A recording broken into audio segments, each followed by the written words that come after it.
We'll call the meeting to order. Everybody please stand for the Pledge of Allegiance.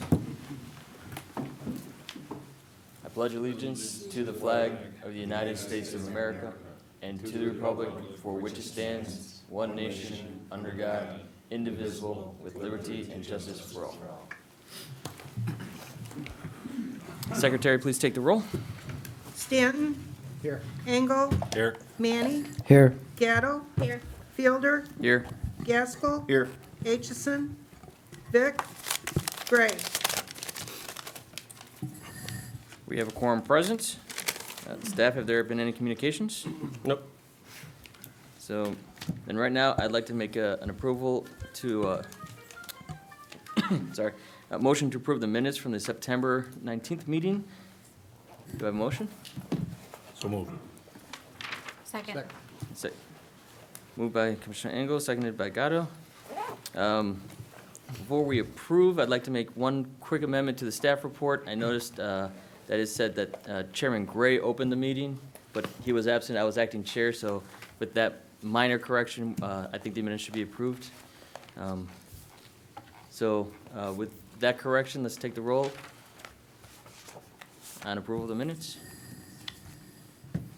Stanton. Yes. Engel. Yes. Manny. Yes. Gatto. Yes. Fielder. Yes. Gaskell. Yes. Motion adopted. Minutes are approved. First item on the agenda this evening is to discuss amendment to the North Creek Business Park Planned Unit Development, a special use for a substantial deviation site plan and approval, and a plat of re-subdivision for the Lenny's Food and Fuel located at 7401 through 7451 83rd Street. Staff, please make your presentation at this time. Sure, yeah, so this is a workshop, again, just kind of an informal overview with this and discussion, so we'll give a little bit of an overview of all the parts, and then I think the petitioner will probably have quite a bit to tell you about it as well. So again, this is a workshop for Lenny's Food and Fuel going on 183rd Street. This includes an amendment to an existing PUD out there, the North Creek Business Park PUD ordinance. There's a special use for a substantial deviation to the PUD, site plan approval, and then final plat of consolidation or plat of re-subdivision. Those are kind of interchangeable as well. So this is, again, on the property 7451 183rd Street. For a new convenience store gas station. The property is zoned ORIPD, that's office and restricted industrial. The planned unit development's North Creek Business Park. It was approved in 1991. It was originally kind of envisioned as purely kind of an office restricted industrial with just a little bit of commercial. They made some allowances in there for things like hotels, restaurants, daycares, kind of some things that intertwined with the ORI kind of zoning classification. That PUD came back, and they came back in 1995 and rezoned a portion of it to have the underlying zoning be B3, so they wanted to get a little bit more of the restaurants, kind of your more typical commercial uses closer to Harlem Avenue. But there are still some allowances for other types of B3 uses in the rest of the PUD that's zoned ORI. This has kind of a mix of office, light industrial, again, out there. There's some educational uses with the Vry and Lewis. And then commercial uses, there's quite a few restaurants out there and quite a few hotels. This area's got the proximity next to I-80, near the Hollywood Casino Amphitheater, the convention center, so it's a little bit of our kind of tourist visitor area. And then there's also kind of the largest area in town with the most amount of hotels, so there's 7 currently out there. And between this PUD and then across the street with the Holiday Inn Convention Center Hotel. And then an 8th was just recently approved for the Holiday Inn that'll be just south of this site. The There's one existing gas station here, that's the Speedway, that's on the corner of Harlem and 183rd, also in the PUD as well. So the surrounding properties to this site, again, all in the PUD and all zoned ORI PUD. To the west of this is office buildings. To the south is kind of the kind of area-wide detention pond for this development, as well as another vacant site. And then to the east is Hamada Japanese restaurant. Holiday. What's it? And your new Holiday Inn. Yes, and then Holiday Inn's a little bit, again, kind of catty corner. diagonal to this kitty corner to the development there, which came before you about a month ago, so. This is also located in the Urban Design Overlay District, which is one that comes up occasionally to you guys. The goal of it's kind of to promote a more urbanized environment, walkability, push parking in the back, buildings to the front. I think the intent's pretty good, that in terms of planning principles. Sometimes it's kind of hard to implement that, though, especially in kind of established areas that already have had development. And certain uses as well, we struggled a little bit with it with the recent hotels in this PUD. And then I think as we kind of dive into this, you'll see how a gas station doesn't really fit as much into that urban design overlay district either, because it's hard to make something that is very auto-focused, pedestrian-focused. But in terms of the review of this project, I think we try to accomplish that as much as possible, kind of with pedestrian connections, sidewalks, both on the private site and the public sites. The PUD, I'll also note, doesn't specifically mention automobile or gas service stations as a permitted use. They're prohibited under the ORI zoning district. However, with this being in a PUD, that gives us, that's what that amendment's for in this, and I'll touch on it a little bit later, but that's basically what that amendment is for, it is to add in an automobile service or gas station with a convenience store as a permitted use into this PUD. And this is just an overview of the gas station. So the renderings that are up on this slide are a little bit outdated. They were kind of previous to our initial staff review comments and revisions. But the petitioner did bring revised renderings with today. So you guys all have a copy of them.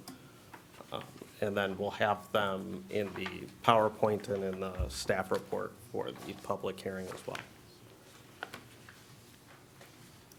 The proposed use is, the result of this will be on a 3-acre lot. It's a 9,100 square foot convenience store. The majority of it's kind of your typical retail in terms of what you see as a gas station. But there will also be a Dunkin' Donuts with a drive-through, a second kind of food service tenant that hasn't been identified quite yet, that would be in there, and then a small gaming area as well. On the exterior of this, there'll be 18 vehicle fueling stations, 4 truck fueling stations. This is going to look and act kind of similar to what you see with other gas and wash and food and fuels around the area. So recently, there was one annexed on Harlem Avenue that's already constructed, that was annexed into Tinley Park. That's a food and fuel that also has a car wash. There's also the gas and wash on 191st Mokina that's nearby. And then I think this site functions very close as well to the, I believe it's, but Weber Road, or right by Silver Cross Hospital in New Lenox. So there's a few others out there. I think they're in Shorewood, Plainfield. So this will kind of look and act. Most of those sites kind of all kind of function the same. So on the screen's just kind of the proposed layout, again, with the retail registers, food service is kind of more on the east side, and then washrooms and all that. So a lot like a gas station, but kind of a super convenient store here that includes a lot of food, different food uses, and that's typical. Again, I think Lenny and the petitioner can maybe describe their model a little bit more if you guys aren't aware, but again, we just recently had an annexation, so I think quite a few of us have gone out and visited the site on Harlem Avenue, as well as the one in Mokina on 191st. In terms of site, the overall site plan, there's the convenience store building, fueling stations, truck fueling stations, vehicle parking, a drive-through lane, a number of walkways, landscaping. They have a storage shed and a dumpster enclosure on there as well. In addition to this, they're going to be running new utilities to the site as well. So access to this site's going to be through 2 curb cuts. There'll be one on West Creek Drive to the west, as well as one on 183rd Street. The subdivision code requires that sidewalks are installed into any new developments that are proposed. This area is kind of odd because there's not a very good sidewalk network that's kind of established out there. With the Holiday Inn, we had them plan for the sidewalk, pay a cash in lieu for the sidewalk because it wouldn't really connect to anything. Out here with this site, we felt it should be installed. There's sidewalk to the west of this. And then with it being along 183rd, we found it kind of important that this is a good starting point here for us to kind of connect down the line on 183rd. So they proposed sidewalks on both West Creek Drive and 183rd Street, public sidewalks. The public sidewalk does go onto the property a little bit along West Creek Drive, so that's been placed in an easement, a public sidewalk easement there. For the site access is something that we kind of looked at quite a bit here, and with every gas station, it's kind of something that matters quite a bit. It drives, kind of how the site circulation works. So the West Creek Drive will be kind of one of the primary accesses into this site. And then the 183rd Street access is one that we struggle with a little bit here because it's proposed as a full access here. And talking with our engineers and kind of our staff here, we kind of doubt that Cook County, which has jurisdiction on that portion of 183rd, is going to approve a full access there. Even our engineers struggles with it a little bit in terms of how that would work safety-wise in terms of turns. It would be in between kind of 2 full accesses on West Creek Drive to the west, and then North Creek Drive is to the east of this. And with putting another full access there. In addition, West Creek Drive has kind of been proposed as that's where there would be a stoplight at some point in the future. With this development, possibly that could meet kind of some of the criteria to have a stoplight there, and certainly when the Tinley Park Mental Health Center redevelops, I think there'll be a need for a traffic light, and that's kind of been identified as the site. So with that as well, it's kind of, it's difficult to understand how that full access would really work safely there. So our first open item has kind of been to discuss that first, the proposed access. Staff's recommendation has just been to show this as a right-in, right-out there on 183rd. The petitioner has designed the site, though, so that way if that is converted to a right-in, right-out on 183rd, that the site circulation for trucks would still work out there. Again, our recommendation would be just that become a right-in, right-out. We think that would address any kind of concerns that we have there with traffic. So that's kind of our first open item. From a traffic and parking standpoint is kind of the other concern that usually comes up with these. In terms of parking, there's 68 parking stalls proposed on the site. The zoning code doesn't have a very specific requirement for this. It's hard to get specific in the zoning code, but it does kind of offer some guidance in terms of if you break this use down into kind of its individual parts, what would be required. So we kind of did that here in terms of breaking out a retail use, the dining use, and then the gaming machines, as well as parking for employees. So altogether, those are 68 parking stalls would be required based on those uses. They proposed 68 to meet that. Again, this is a fairly unique use because you have restaurant, gas station. Some of those uses are going to share customers, even though we're, from the zoning code standpoint, kind of looking at each one. But someone might go to the gas station, get gas, buy a pop, and then go to Dunkin' Donuts and get a donut. So they might kind of cross between the customers that come there.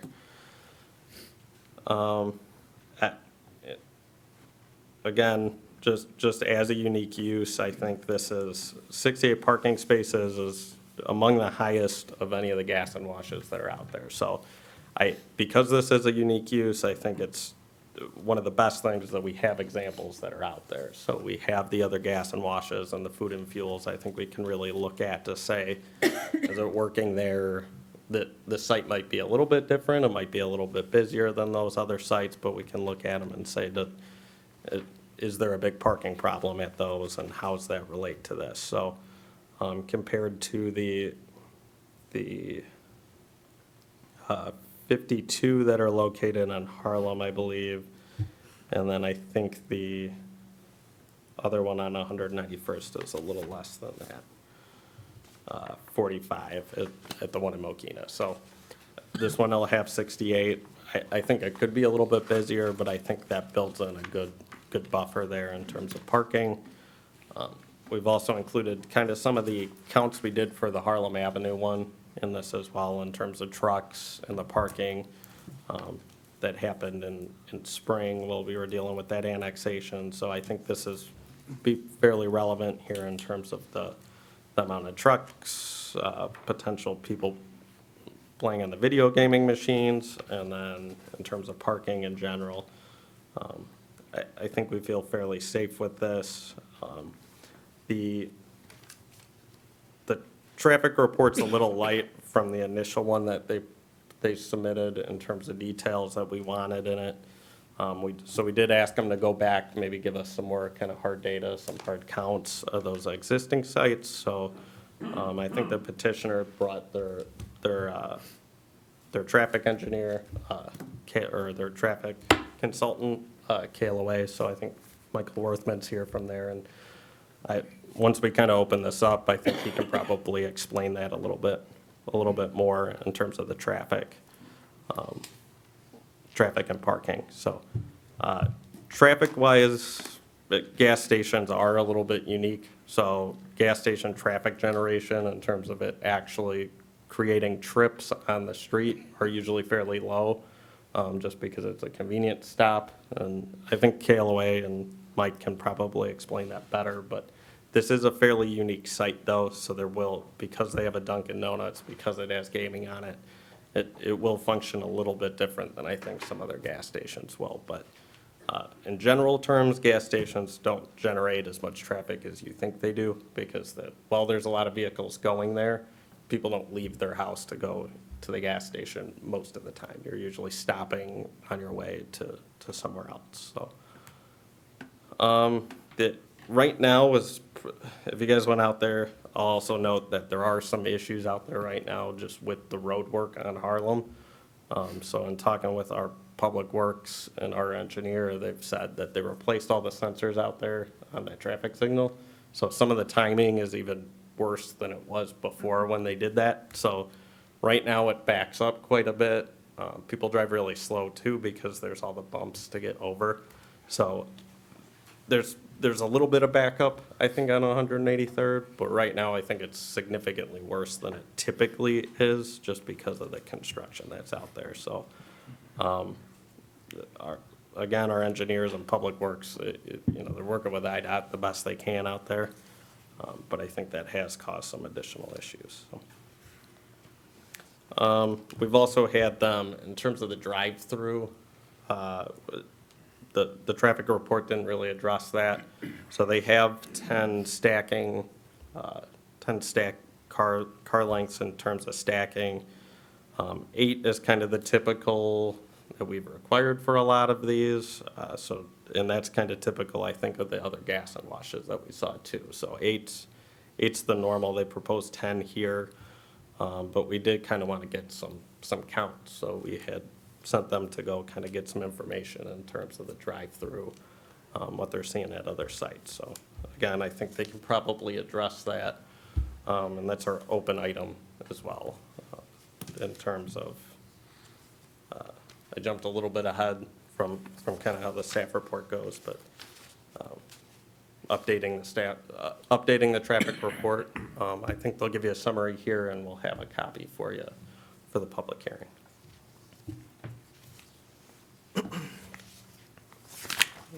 For landscaping, the majority of the landscaping, it's in close conformance to our code, not quite all the way there. To the north buffer yard and then the east buffer yard are a little bit alike in terms of the trees and the shrubs that they have planted there. To the north is a little bit difficult, especially for trees for the petitioner. They're planting them in the parkway, and then the way our landscape code works, they basically need their buffer on top of the parkway. So it'd be quite a tree wall there. You'd have trees almost every 25 feet along Harlem, and then also on the interior of the site. So because of that kind of doubling up, they've proposed to get a little lighter on the landscaping there on the north buffer yard, just so they still keep some visibility to the site, just so they can be successful. You can see their business. There's some safety there. Our landscape consultant has noted, though, that even kind of with that they can add some additional shrubs in there. So we think they can improve the north buffer yard, add some shrubs. To the east buffer yard, they're also a little light. Our landscape consultant looked at that, and they have some additional areas they can add, the one tree that's missing, and then some of the shrubs that are over there. So we'd like to kind of see them at least add some additional shrubs and a tree on the east side where they can meet our code closer there. Lastly, in terms of the third landscape waiver they're asking for is the interior parking lot landscaping. This is just kind of one of those things that sound really good on paper, but then when you try and put it into a gas station, it becomes really hard. So it includes all pavement area, so that includes the fueling area. If you take that out, it's a lot less than, they'd still be a little bit short, but it's not quite the deficit that you guys see in your staff report. So they have included it where they can. They've included islands. I think the drive-through lane, pretty much anywhere where there's delineation between parking, they've added landscaping. And then around all the buffers as well. So they've added it where they can. It gets pretty difficult, though, to landscape an area where there's trucks and cars. A gas station fueling area is open. So they can do some pots or something under there, but quite honestly, the maintenance of those is sometimes worse than just not having it at all. So they don't necessarily grow as great. They don't get a lot of rain or sun. So it's possible for them to do something like that if you guys think so, but we don't have as much concerns about that kind of interior lot landscaping. We think they've done a good job with kind of where they can fit it in there. So, but we do, just as our open item explains, is that we think they can bring in a little bit more landscaping to the north and then to the east on this site. So. The architecture is fairly simple on this building. It's going to look a lot like the other two nearby, gas and wash and food and fuels.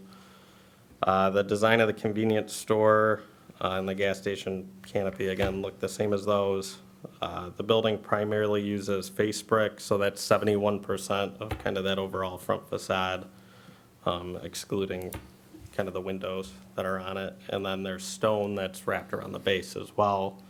That's another 14.2%. So then the rest of it's just kind of ephes and architectural elements and treatments that they have on there. They have a little bit of a cornice on top that'll be red. The gas station canopy will be a red canopy as well. All mechanical equipment's kind of up on the parapet area, and it'll be screened from street view. I went and looked at the one on Harlem, just as, sometimes we hear that, and it's not always true. And it is pretty well buffered on their other two sites, so. They'll have two shingle canopies on the front. Typically, those cover manual changeable copy signs on most of the other sites that they have. That's originally what they were gonna do here, similar to the other ones, but they revised it to meet our sign code, so they placed windows in those, and I think it actually kind of opens up the facade a little bit more. So those shingled canopies will still be there, and then they'll be over windows. The site also has a dumpster enclosure and a storage shed on it. So those will match the building in terms of the stone base, and then a brick, it'll be matching materials and even kind of have that same design on it. Kind of give a cohesive look to the site, so. In terms of the renderings, again, one of our open items was that they submit kind of the revised renderings on these. They're close to what you guys have. There's just the renderings that are up here have, some of the signage is a little different. It doesn't have the sidewalks. And then it has the changeable copy signs where there's windows now, so. But I think they've already kind of fulfilled that requirement, and we'll have the updated renderings in with the public hearing packet, so. Their proposed signage is, so it all meets the code, our zoning code requirements. They have 4 wall signs proposed. The Dunkin' Donut signs are actually the main sign for the actual building itself, so they don't have Lenny's Gas and Wash anywhere in the building, but the Dunkin' Donut sign will be the primary one. And then they have our code allows for a 15 square foot interior tenant sign. So for whoever the other food vendor is, they could have a sign on the outside too that's 15 square feet. So there's 3 gas station canopy signs that meet our size requirements for those. There's 2 directional truck signs that'll be on the truck canopy. We look at those as directional, kind of similar as we did with the one on Harlem. There'll be a Dunkin' Donuts menu board. There's 4 drive-through signs. Again, there's a couple different entrances here, so I think it does a good, we like to have as few directional signs as we can, so that way they kind of mean something. And I think the locations they chose here do a good job at kind of decision-making points to get people to the front of the drive-through. There's no logos on there, which is a requirement of our code. And then they have 1 monument sign as well that's 10 feet tall, so kind of mirrors a lot of their other sites, so.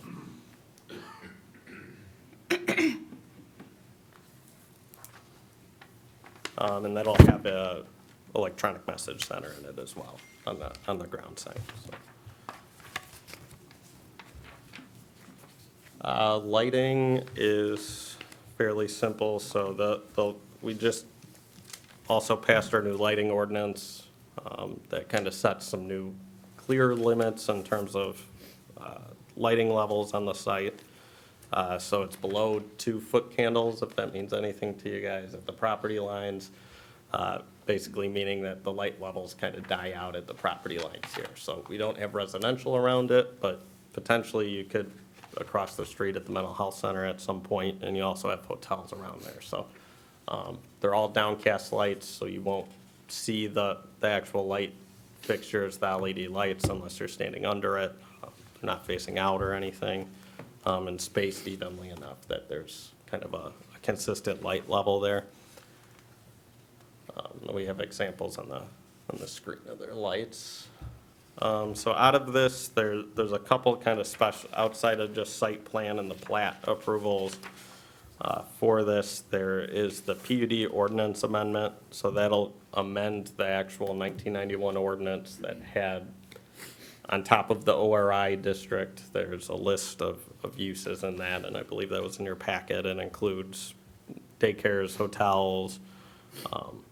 I think it even allows some industrial uses like in distribution that's not typically allowed in the ORI. So that'll add a gas or a automobile service station with a convenience store as a permitted use, but only on this lot. So we'll indicate it as whatever this ends up being on the plat or re-subdivision, it'll be indicated that it's just on this lot as a permitted use. And that's primarily because the other open sites on this, I don't think really function as well as this site does for a gas station. So the other ones are kind of further back within the subdivision. And you'd have to drive through the rest of the business park to get there. So kind of the reason why this works as a gas station and I think a business parcel is because it's along 183rd. It also kind of connects down with the other businesses. So if you kind of look going down 183rd in Harlem, you have Speedway, Wendy's, then you have the Buffalo Wild Wings Pop Shopping Center, Hamada, and then this site is just to the west of Hamada. So it kind of has that continuation of restaurants and those commercial type uses that I think you see here. The petitioner can speak a little bit more to it, but again, I think this site is, I think there's a need for a car wash out here. Might be a little more personal for me, but I avoid that Speedway because it's packed in there and you can do circles in it sometimes and never find a pump. So there's definitely a demand out here. I think if you go visit that Speedway and sit there for a couple minutes, you'll see there's a strong demand there all the time for another gas station out here. This is also located in Will County, which just from a tax perspective, especially with liquor, cigarettes, retail sales in general, it's just better to be in Will County, especially if you're competing against someone across the street. If you're in Cook County, it'd be a little bit more difficult to be there. And I think Lenny will speak more to it, but he almost exclusively builds in Will County, and I'm sure he has some opinions on why he chose this site, being in Will County over there. So it'll change, again, it'll change to allow this new parcel to be a gas station, but it'll only be this parcel. So if someone else wanted to do another gas station in there, I think we'd have to look at, again, the site, kind of similar to a special use to make sure it work. I'm not sure if there's another one on this site that would work as a gas station besides the Speedway that's out there now and then this site. So then the other special kind of unique request that they have here is the substantial deviation. So that is kind of changes from our zoning code requirements as well as changes from the PUD. They're fairly minimal here, and they're kind of similar to what we touched on with the Holiday Inn. There's the Urban Design Overlay District has the majority of these. There's the front yard setback, which is supposed to be 20 feet. This one will be 140. Again, it's a gas station with a convenience store kind of pushed back. It's a little difficult to make a gas station kind of meet that proposal and flip the canopy and the fueling station to the back. Isn't typical of gas stations and kind of doesn't promote their product that they're trying to sell. The Urban Design Overlay District also prohibits parking in the front yard. Again, kind of just a result of this being an auto-oriented gas station. There's a maximum 1 curb cut per site. There's 2 proposed here, but this is a combination of 2 separate parcels previously. So in terms of what it was envisioning out here with just 1 curb cut per site, it's still kind of meeting that because they'll be combining 2 separate parcels. And then required cross-access, this is kind of the one that we have a open item on, is that there will be cross-access to Hamada to the east.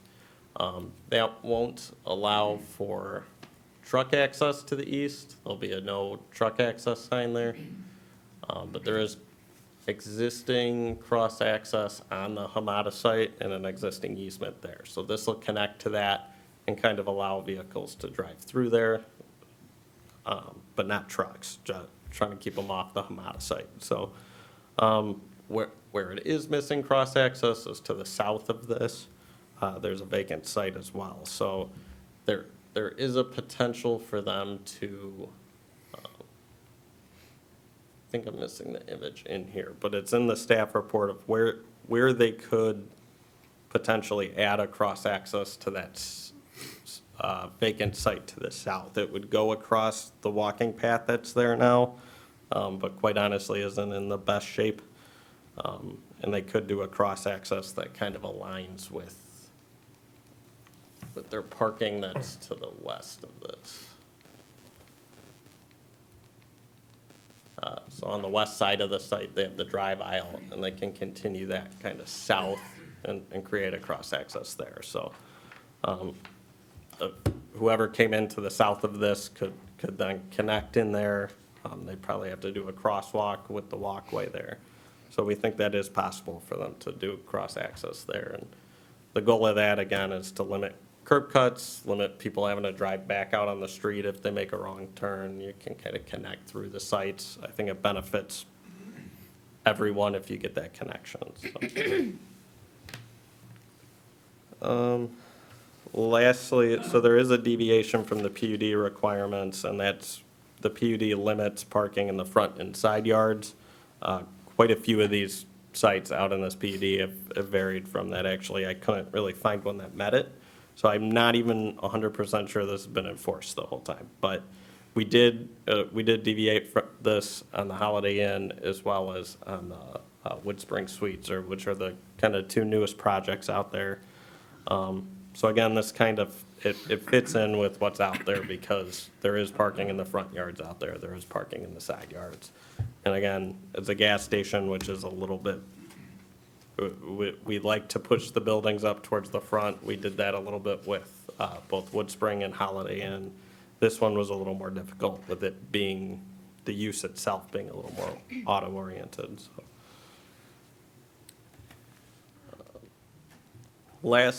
The last request on here is the plat of re-subdivision. So it's going to combine two of the parcels that are along 183rd. They're two separate right now, so it'll be combined into one parcel there. They're also taking kind of a sliver of land from the parcel to the south that'll make this site a total of 3 acres. So they want to get to the 3 acres. Their eventual goal, their plan here is, I think, to apply for the gaming license. I don't think they've really shied away from that. They've shown it in the plans, and that 3 acres is a requirement at the state to have gaming. So they want to have that ability at the site. So they've taken just kind of, I think it was at like 2.99 or 2.97 acres without it. So they've added a small piece that's coming from the parcel to the south. So that owner is also, they've approved the petition. There'll also be signatures on the plat of subdivision as well, so.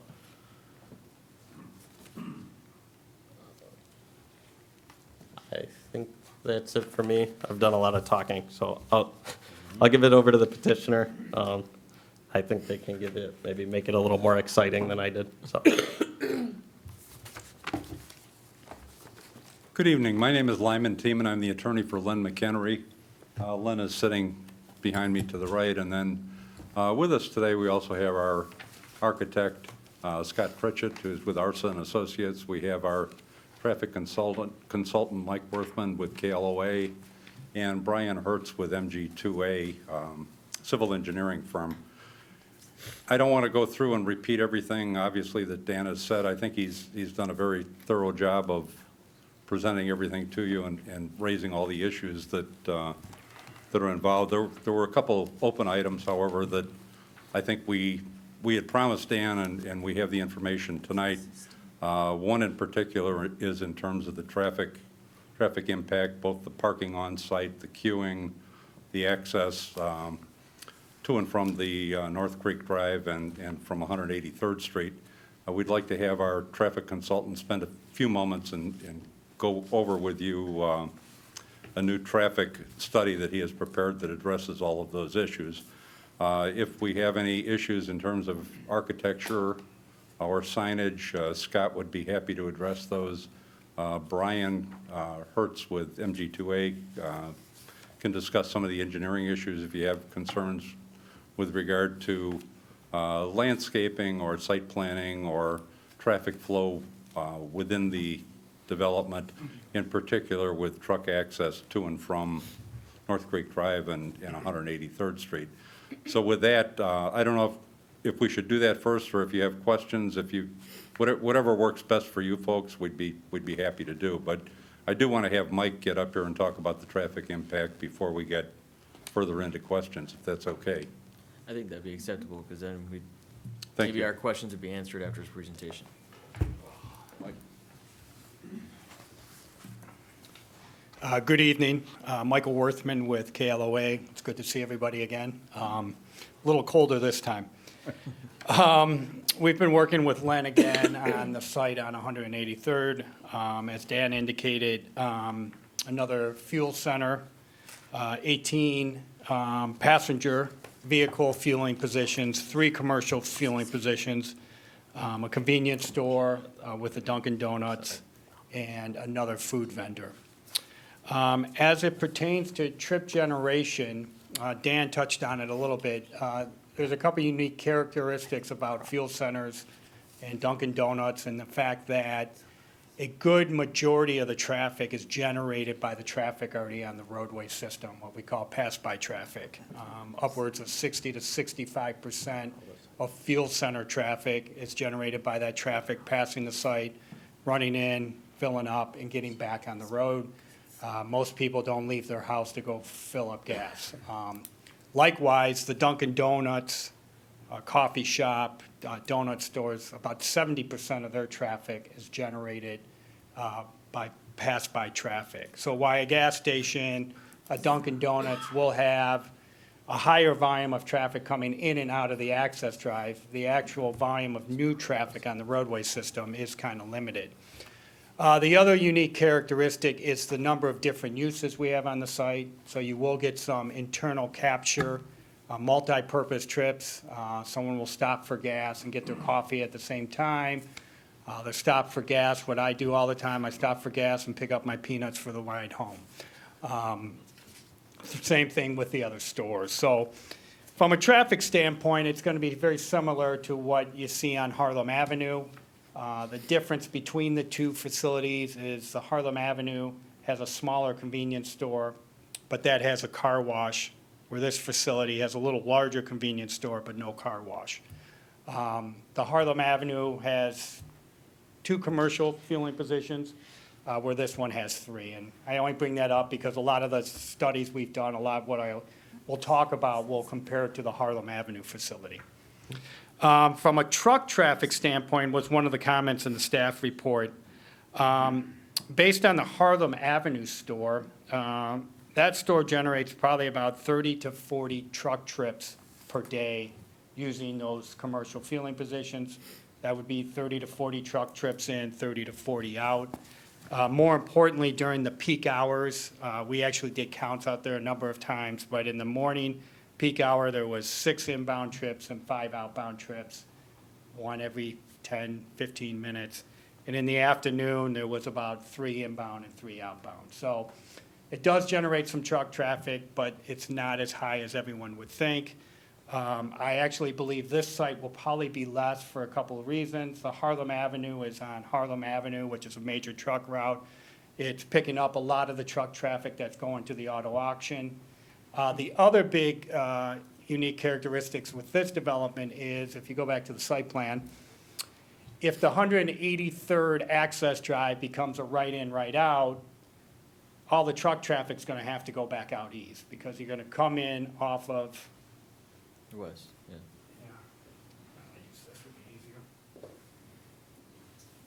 So the way this is set up is truck traffic will come in off of West Creek Drive, come around, fill up facing north, and then come back out. So we're really only gonna capture one direction of traffic, particularly with semi-trailers. Single unit trucks, if they're smaller, UPS trucks, so forth, they may be able to come back out. But in the most part, the truck traffic generated by this will probably be less than what you find on Harlem Avenue for those two reasons. I only have 3 pages of notes, so it won't take too long. From an access standpoint, we just talked about it.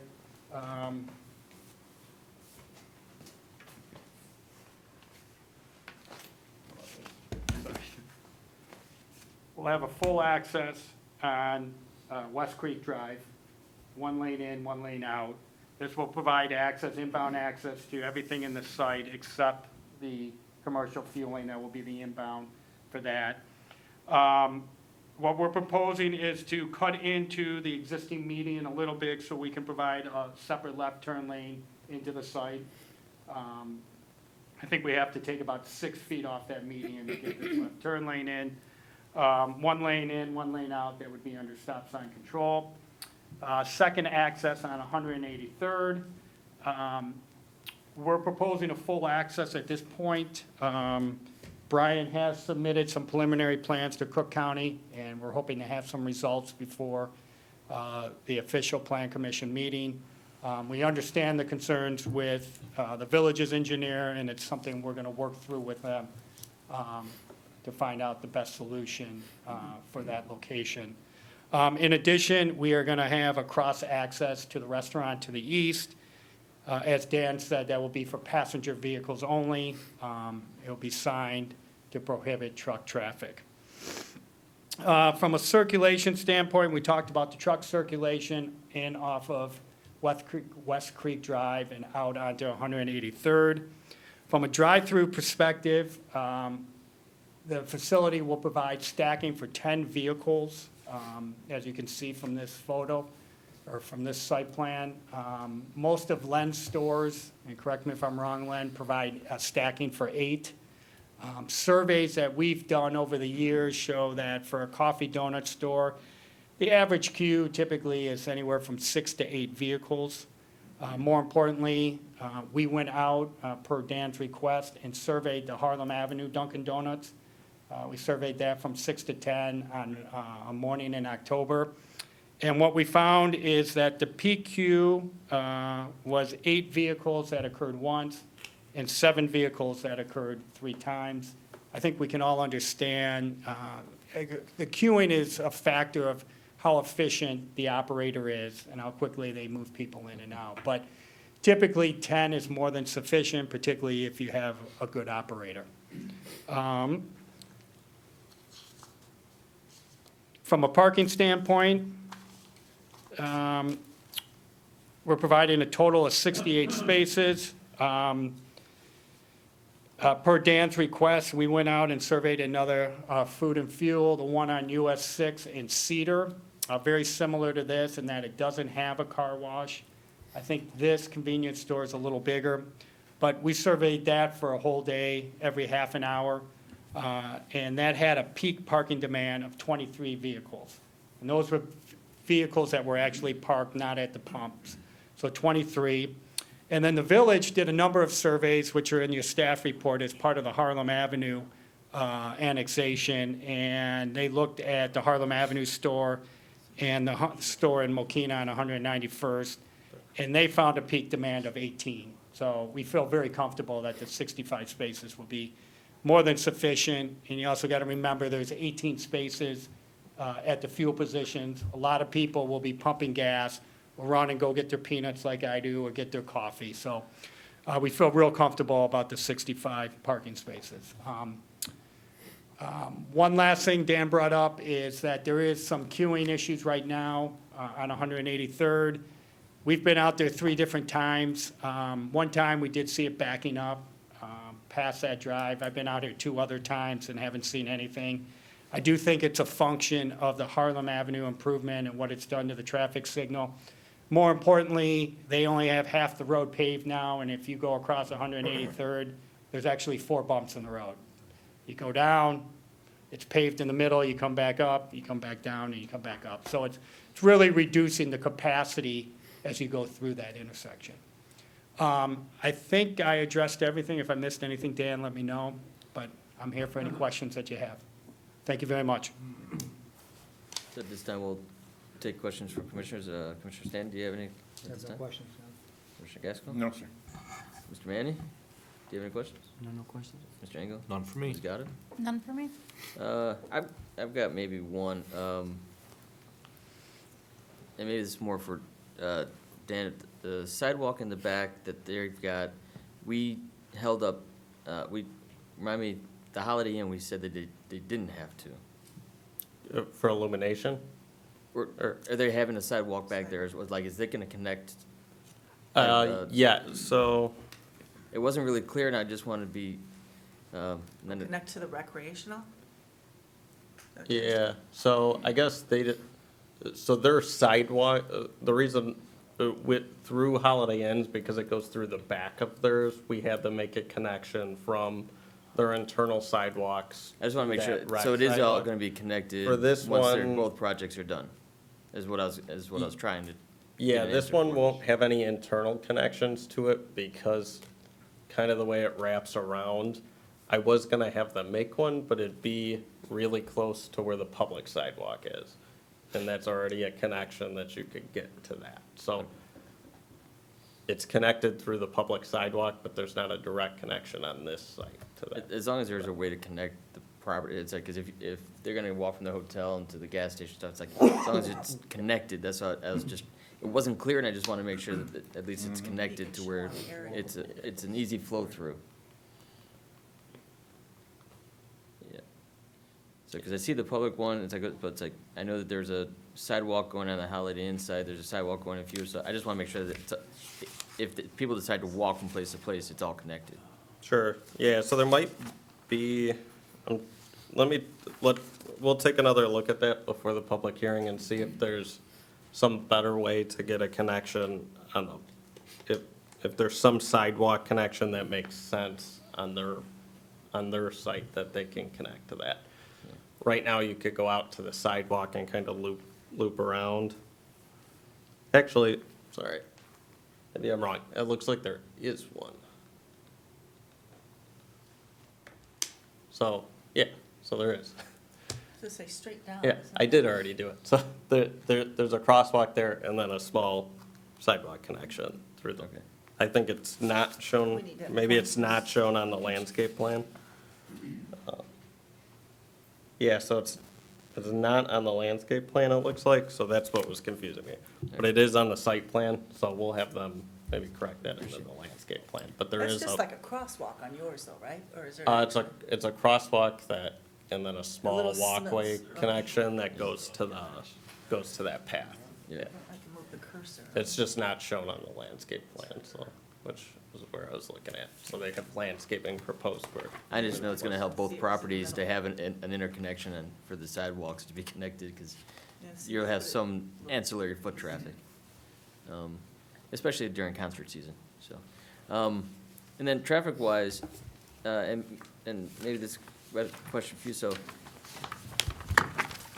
there, especially when you add a Dunkin' Donuts, and you've got the train station when you've got rush hour, both morning and evening, 183rd can be impossible at times. You add a food component to it to where people can just, grab Dunkin' Donuts either on the way to or from home. If the village could study putting in a traffic light at one of those intersections, whether it's west or north, you may not have an opinion now, but which one would be preferable? Because I think that would be much more beneficial, not only to your project, but to the Holiday Inn, to have a traffic light there to help control the traffic. I in and out know of this that was property. discussed kind of at length, so I'll maybe get you a little summary before the public hearing. I know our public works and engineers looked at the traffic light out here because one way or another, we still want to, the mental health center, we can all hope it'll get developed sooner than later. So we want to anticipate that with any traffic light. And the West Creek Drive has been the one that I think has come up with whether it was the Racino or the housing. But looking at the cut, even if it's a right in, right out only, the cutoff off 183rd, it might be more beneficial to do it on the North Street portion, because if you've got a semi that's, even if it's the right turn only, there's a traffic light there, it's gonna be more controlled to where he'd have an easier time getting out, because maybe somebody's nice to let the semi out when the light turns green. Versus The on trucks West Creek. won't be versus- exiting that way, so West Creek. I thought he said the trucks would be exiting off of to 183rd, whether it's left or right. The trucks would come in from west, they'd come and fuel, and then they'd exit onto They 183rd. pretty much have to go right on 183rd. Yeah, that's what I'm saying. So I think it might be more beneficial in terms, if we did a stoplight, the village did at North Creek, because then, even if it's a red light and there's a semi that's stopped there waiting to go to, turn right on 183rd, it's easier to go into traffic if the light's there versus off of west. Yeah, I can. If I'm wrong, I'd love to see It is studies a that tell me bigger- I'm wrong, yeah, and that's fine, maybe because I'm for not the this expert. site, I think from a bigger picture perspective, it's gonna work better at West Creek. And because- I'm fine with that, as long as there's some better control of traffic, because I think the But I know traffic count is gonna get high enough to where it's gonna be necessary. And that's been the issue. I think they've wanted it there before, and I don't know the last time we've asked, but I'll find that out. And what the answer was from Cook County was that I don't think the counts were high enough there. But if you add in a hotel two hotels possibly that were built since then, and this gas station, maybe now it does kind of meet their criteria, but And the other reason I bring They're it the up, ones that and know this would be helpful, it's like, right now, the state has a 5-year construction and capital plan, and there's funding out there that could help pay for it now, to where it wouldn't impact the village budget that's much. So if we could do it now to where there's funding for it, and it's future planning for future development at the same time. But I also think it would help this project to have a traffic light. and some of them, since it's a Cook County road, Yeah. typically they would be, you'd meet their standards, and you'd sometimes village, if you're willing to pay for some of it, it can expedite it. But, And, yeah, so let me talk to our engineers in our public works department, and I'm assuming I'll you guys get would a be little more okay if there's a clarification. light on, even if it's west, to help with the traffic flow. Yeah, and from a spacing perspective and the proximity to Harlem Avenue, West Creek Drive is a much better option. The queue definitely extends to North Creek Drive. So Right. from a signal standpoint, it's better from West Creek, and the property to the north is large enough, it doesn't really matter which one it's at. And actually, I think,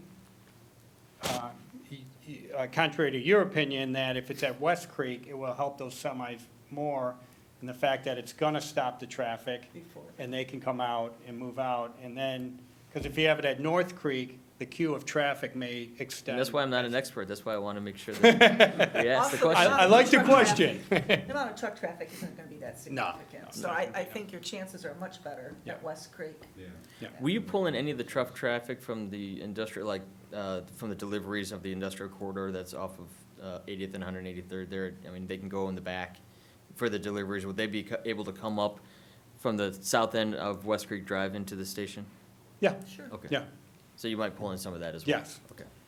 And we'll have to, at some point, hopefully as part of their plans, they'll be with Hamada, and we'd want a sign on the Hamada site also saying trucks can't enter through there, because they have one proposed on their site saying, don't go this way, but we want to make sure they install one saying trucks can't go through there. If we just, there's cross-access there, but I don't, and we want that, but I don't think we want to put it on Hamada to have truck traffic go through the No, I don't think so parking at all. lot. So, the petitioner and, it's been amendable to that, so hopefully we'll get both those signs. So, just in my mind, if there's a way to plan for, not only this, but future developments to where we, get it done now in a cost-effective manner, I think it'd be worth our time to at least have the conversation.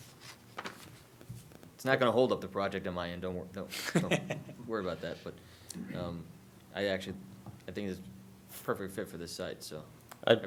I know we've had all those conversations about the traffic light though, so I think our engineer from a village perspective can give a good summary of what we've asked before, what the response was, and then does this change that and what our plan is Yeah, for it. that'd be great, so. We can wiggle that so it doesn't die. I do want to note, Paul is keen eye. Thank you. and Following, but, yeah, following what we were, is coming after this is the actual masonry percentage on this building would be required to be 75% per facade. So we'll work with the petitioners, to see if we can, it's 71% now. It's only off 4. They had, and that's not counting the brick, and we've kind of allowed some substitution for brick, or, sorry, for stone to be incorporated as brick. They're both durable, high-quality materials, and I like the look. I'd rather this Is the not be 71 entirely the brick brick. and the stone, or is it just the brick? Just the brick. So Well, then the you stone's might be there, okay too. then, because you can have, a portion of that can be stone, so Not- we'll look at it. when Yeah, we get not back. right now, but that, So we'll have more clarity on that We'll look at it, before the we'll public hearing on clarify the it for the- 21st. Yeah, and if they need a waiver, then they still go to CD committee right now? Yeah, because this would come back the same time as the masonry one, but Or we'll approve it work as with them part on of that. Well, yeah, so it's part of the PUD too, so I can look into that and see if they have separate masonry requirements. But, so we'll work with them on that and clarify it at the next meeting. So before we close, do you want to review the opening items real quick? I mean, Sure. as quick as you can?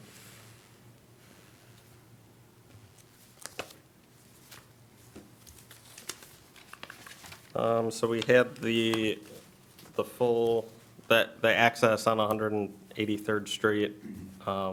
Again, our recommendations kind of right in, right out. Maybe we'll get some clarity from Cook County on that, I think, before the next meeting. Our recommendation's still right in, right out, especially with that. The concern being that even with that light there and then having a full access, it'll cause some turning issues out there. Well, you know what, may I interrupt for a second? Sure. When you asked me if I had any questions, I thought it was questions for the traffic person.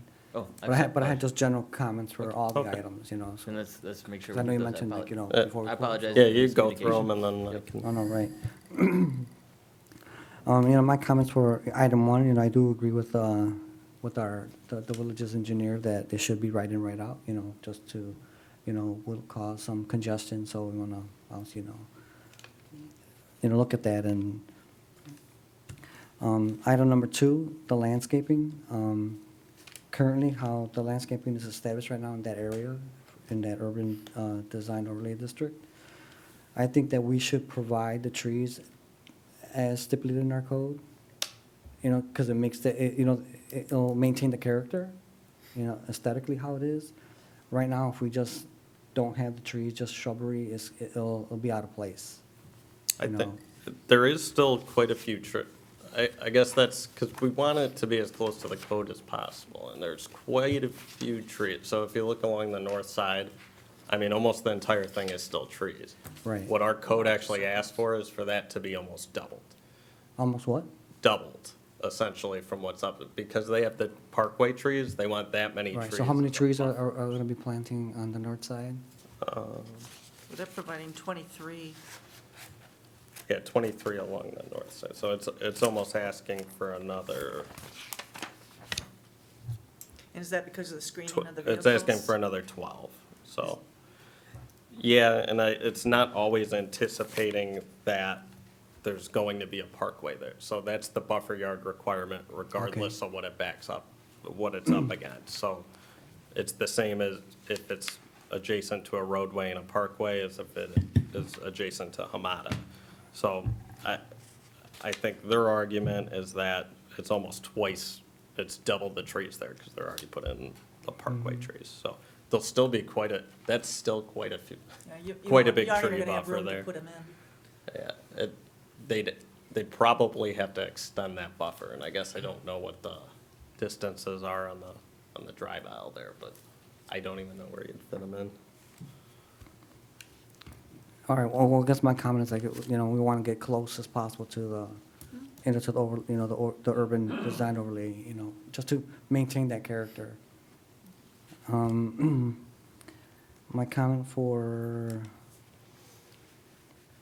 item number 6.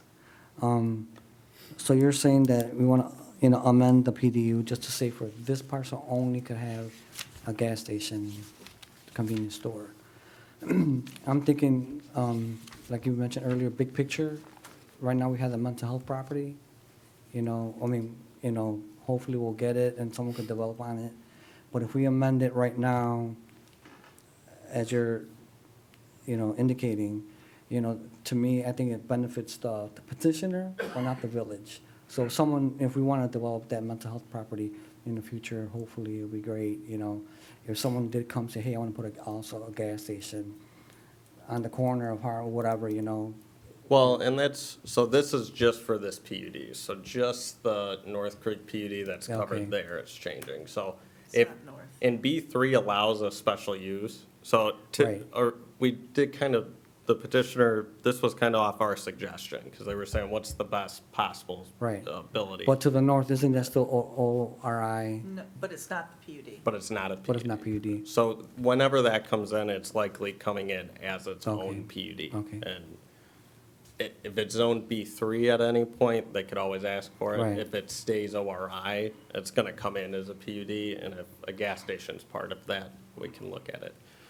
That time, this Okay. is kind of functioning as a special use, because we're reviewing No, the right. site. So Okay. originally, we were thinking it should be a special use, but then it's almost like just adding one Right, extra right, approval that's not kind of needed, so. Okay. I get what you're saying, though, we thought about that. Yeah, I think those are my only comments, you know, just to, you know, get them out there. Yeah, we'll look at the access, and the petitioner will too, and then the landscaping especially. Thanks. Just point, I'm going to open it up again for commissioners if they had any further comments, if they had the same understanding as Mr. Manning, so. None for me. None.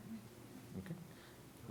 If you want to then, let's go over the open items again, just to make sure we round that out. Sure. So as the access, we'll work with them. Again, we think it should be right in, right out. Landscaping, on the east side and the north side, we think they can get a little bit closer.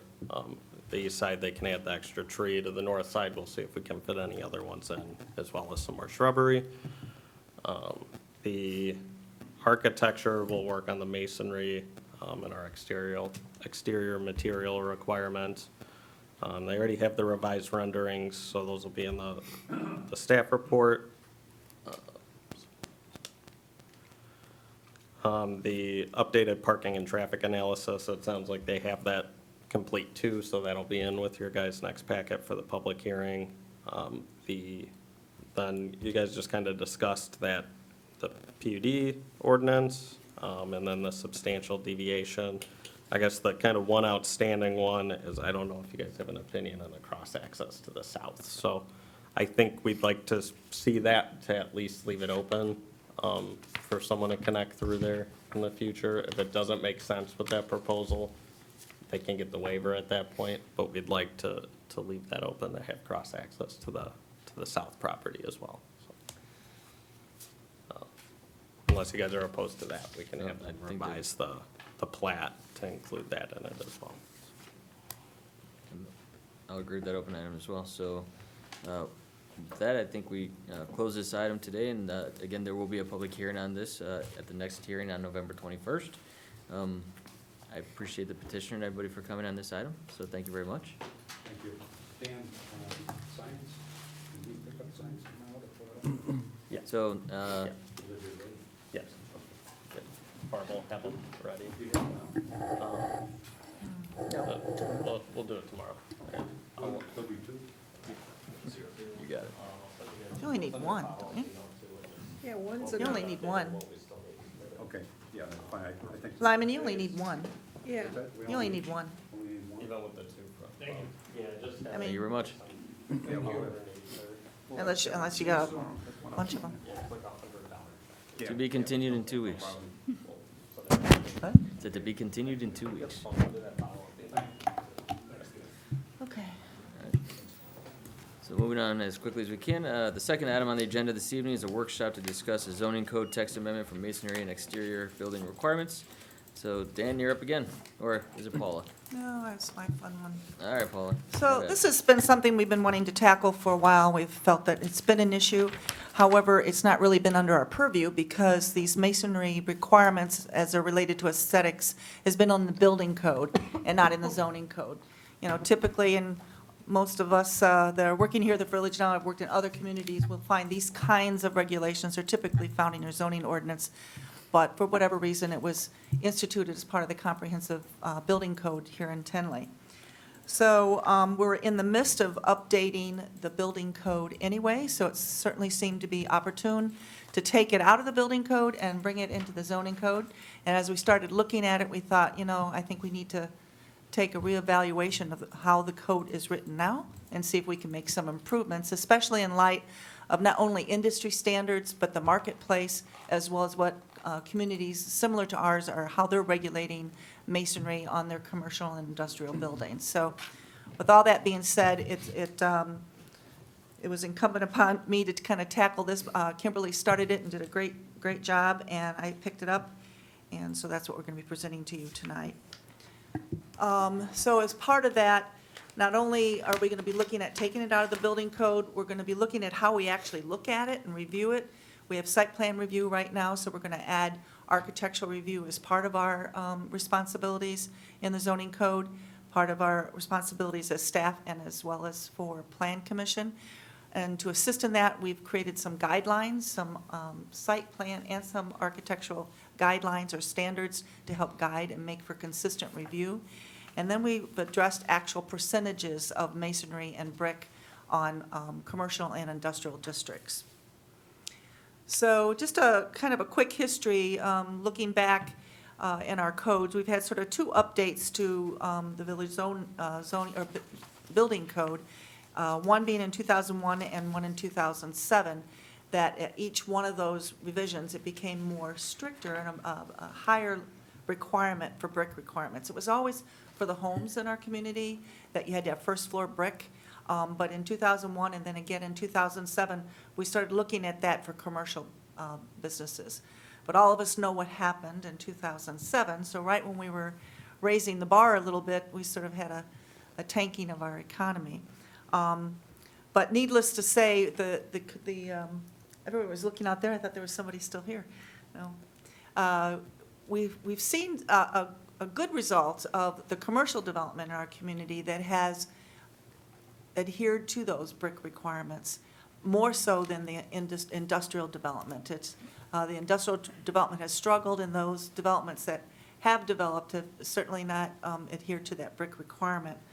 So developments that you see around town, we've got the Great Escapes. Some of you might have been on the commission when we did that, or the Bricksmore, that second one. DaVita Dialysis, those all meet the brick requirements. Bickford and Porter Place or Anthem, they all met the brick requirements and have resulted in beautiful quality architecture that's indicative to the standard that we want to see here in Tinley Park. We have provided some exceptions or variations to our code, probably most recently the Wood Springs. Again, I think some of you were on the commission at that time, where they did provide masonry, but not in the way of brick. They did it with a decorative stone. And it resulted in a beautiful development that did meet the 60%. It was actually 65 masonry, but it was a decorative stone rather than brick. And then in terms of our industrial development, we're all familiar out on Prosperity Drive, the Hillwood developments, Tinley Park Corporate Center, Phase 1, a million square foot building, almost a million square foot building, and then Phase 2 was 300. And you can see, obviously, there's no brick on these facilities. And then Panduit out on 191st, a beautiful building. Dan did some great research and found out the material is granite on the side. So very expensive and beautiful development, but obviously not brick. Very large building, 430,000 square foot structure. So we've certainly allowed and been successful in our industrial developments that are non-brick. And it's certainly something that here's other one that's out in West Creek, I believe. Or I can't remember the name of the Tinley community is. Crossing? Tinley Crossings, it's to the west side. For Mercury? So when we kind of look at how we've developed over time, and then we look at how we've developed in comparison to other communities, it's, there's a survey here that shows that whereas on a commercial, which is the left column, you'll see that other communities like ours like to see a predominance of brick. A lot use design guidelines or standards to help guide the aesthetics of those buildings. But in the industrial buildings, less so.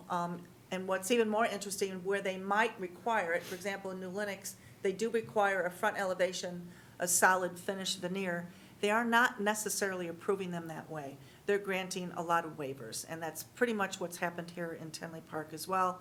You end up with a 1 million square foot building or a 300,000 square foot building, and they're coming in with a beautiful architecture. We're looking at brick waivers on those. And so that's, when we did our research and kind of wanted to see how these other communities are handling the issue, we found that they are providing waivers on a lot of those requirements. For example, look at I-80, 355, and 55, those are all sort of industrial corridors. And these are kind of the typical buildings that you're going to see along those corridors. I-80 is the top one, I-355 in Lockport is that second one, I-355 in Lamont, and then they're in Plainfield on I-55. So they're very large buildings. They do have an architectural interest to them, but they're certainly not a brick. Most of them are tilt-up construction. Depending on how you define masonry, they could still be considered a masonry component. But they do have some architectural design or element to it that makes for an attractive building. So what I've attempted to do in these text amendments are these 6 different sections, and we'll kind of quickly go through them. Very first is just getting it out of the building code and putting it into the zoning code. The second being making sure we have a good definition of masonry, and then I'll go through each of these sections accordingly as we move down the list. So with the very first one, it was interesting, we had a code that required a certain amount of brick and masonry. It said brick, 60%, 75%, and the balance would be other masonry, but without any definition of what masonry meant. So it was important for us to kind of define what we would include and what we would consider masonry if it wasn't brick. So brick obviously would be the first stone, like a decorative stone. There are architectural decorative concrete blocks, not the CMUs that you might see on foundations of basements, but these are decorative, and that's their purpose. So you'll have split face or fluted or smooth face brick, and that's what you're seeing there, that concrete. The left side is a cut face or split face, and the right side, the bottom foundation, is a smooth face with a cut face above it. Fluted, you don't really see it as much anymore. I think it can perform nicely as like an architectural accent. I think it's a little dated as a constant material, but I did want to make sure we provided for that because I've seen some attractive elevations that have it. And then you start to look at the precast wall panels, and this has become sort of an economical way to even get to the look of brick, and it's been something that maybe when Tinley first provided these codes, that wasn't something that you saw commonplace. But when you're starting to see these large buildings, this is a common way to get the look of brick, whether it's be brick veneer or a full brick inlay built in these wall panels. And the only concern I have about those, and as I mentioned in here, is we just want to make sure the joints, they're getting better and better all the time, but you want to make sure that the joints are blended easily. If you go out and look really closely, for example, at Wood Springs, that's not brick, but it's stone, but you'll see that they're built sometimes almost like interlocking, so you don't see like a straight line down it. And then when you have precast tilt-up concrete, these are not poured in place, these are precast tilt-up walls. You can have all kinds of forms and designs and colors put into that, and we just want to make sure that we're not left with a big tilt-up plain concrete wall, that it does provide some architectural interest. So that would be that first section, section 2B, we want to see a amendment to the masonry definition. Here again shows what you can do. These are tilt-up, but look at all the interests that you can provide through scoring patterns, through color, to make for an attractive building. So the second section we're recommending be altered would be section 3U, and that's the site plan review. Right now, anything that's constructed pretty much has to go through site plan review. And for the most part, so we're not, jamming up your agendas, if it doesn't have a zoning aspect to it, we take care of it in-house. So if it's just a parking lot amendment or something like that, we'll handle it in-house. But for the rest of them, you see routinely, as part of the presentations that staff will make to you, we have site plan review. So we're looking at the aisle widths, we're looking at the way the parking is laid out, whether parking's in the front or the back. Dan's been talking a lot about that lately.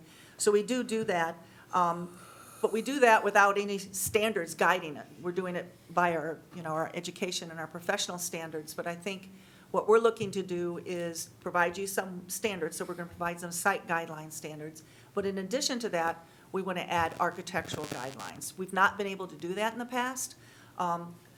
Again, we had masonry requirements, and if they didn't meet it, we had to put it over to the CD committee because it was in the building code. But we had little, except in the legacy district, little strength. Some of it we bluff our way around. Somebody will come in with an awful-looking building, and we kind of bluff our way around. This gives us a little bit more support in looking at just very simplistic standards of what our expectations are in a community of our caliber, that we expect to see good, solid architecture in our community. So not only are we looking to modify the protocol for review to include architecture, but we're going to give ourselves these standards. So I'm going to run through these standards really quick. Beauty is in the eye of the beholder. It is a very difficult thing to regulate. We took a stab at it actually with the legacy code when we did the Oak Park Avenue guidebook. So we have sign guidelines, and we also have architecture guidelines in the legacy code if somebody wants to get a grant from us. So we have sort of, dipped our toe into the waters of this. A lot of communities do this. Statutorily, we have the right to do it. I see Eduardo nodding his head over there. This is right up his alley. So the first one would be just looking at building materials. And I'll go into the regulations in terms of ratios later, but we certainly want to look at the masonry component. Now we have a good definition. And we want to look at the use of accent materials and up to 15% on that building. We want to look at some good articulation on the building as well, and that comes down the line here. So here, for example, when I mentioned those joint lines, I wish we had a pointer, but if you look on the red brick building, and you can see, let's go from the right side of that picture, between the first column of windows and the second, you'll see a little bit of a shadow line. That's what I mean by a slight articulation where there might be a joint of the panels. So you do something purposeful like that, whether it even be a change in color, so that we're not making those joint lines overly obvious. The other thing that we're talking about, again, that 15% of accents, whether it's done with, like what you see in the lower picture, with taking that pattern and running it horizontally, so you start to get some shadow patterns. All we're trying to do is give some architectural interest to a building that otherwise might have, a flat surface to it without any interest at all. The other thing, so here, when we talk about 15%, you could have ephes 5 ponds, like on Great Escape, they have that little archway over the doorway, that would be one. Wood springs, cement board siding, hardy board, you could use that maybe as an accent, and that's a much more than 15% there. But I was just trying to grab a picture. But a lot of things like that you can do, coins or medallions or something on the building, the cornice on the top of Great Escape, something that sort of breaks up the expanse of the wall. The second design standard would be cohesive building design, and all that basically is saying that we make sure we're paying equal attention to all sides of the buildings. A lot of times we'll have corner buildings, or something like Wood Springs has, the view from I-80 as well as from West Creek. So we want to make sure that we're being consistent in the way that we're treating those sides, whether it be a commercial or an industrial building. Compatible architecture, this is just trying to, I'm always a big one to talk about context, you know, where is it being built? You know, certainly a hotel out on Route 45 might have a different look to it than something that's being built in the PUD that we were just talking about. Here on a smaller level from a commercial, whether it's in the same development or immediately adjacent, you want to have some consistency. I'm not looking for bland or monotony of architecture, but something that's, there's some consistency in the design elements of those. And again, with anything like a guideline or standards, often when we're writing them not to be oppressive or to limit the creativity of that architect. We're using it as almost just backup of when we want to say no. That's really the honest way to look at it. If we end up having some garish-looking building to come in, we've got to find one of these standards that would say, hey, wait, you're not consistent with, you know, the context of the neighborhood or something. It's not to regulate the design or to make everything look a particular fashion. So you like this one, some color. Again, regulating color, that's a scary thing to start thinking about. I think in some contexts, I kind of like the bright colored building. But again, it's all in context. So we have language in there that talks about making sure that the color isn't part of the attention getting. You know, the building and the architecture should speak for itself and should be its own sort of marketing rather than, you know, some bright and incompatible color. I had fun with this one. I call it sustainable architectural design, and I don't mean necessarily environmentally, but something that you can really look at it, the adaptive reuse. That really is a building, that basket of windows. Has anybody gone to see that? It's in Ohio. We've driven past You've it. seen medieval times, I'm sure, but, you know, you always have to think about, Dan gave me some interesting facts, that medieval time they were made, it was designed so that the turrets and stuff can easily come off, is what you said, when they approved that?